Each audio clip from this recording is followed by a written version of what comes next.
মৌর্য, গুপ্ত, বঙ্গ এবং গৌড় এই আমলগুলোতে কোন রাজার সময়ে কোন জায়গাতে রাজধানী ছিল? চন্দ্রগুপ্ত মৌর্য পাটালিপুত্রতে রাজধানী ছিল।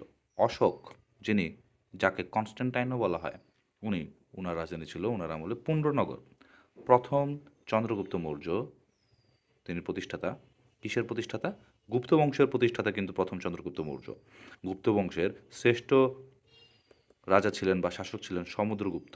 ওনাকে প্রাচীন ভারতের নেপোলিয়নও বলা হয়। ওনার আমলে রাজধানী ছিল পুণ্ড্রনগর।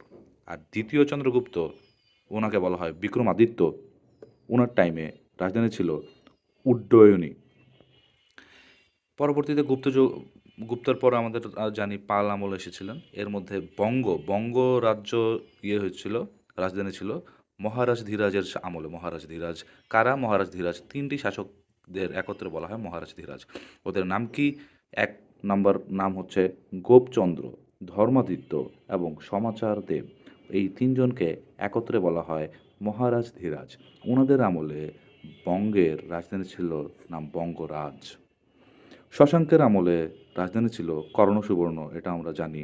উনি কিন্তু গৌড়ের রাজা ছিলেন এবং ওনাকে বলা হয় মহাসামন্ত রাজাধীরাজ।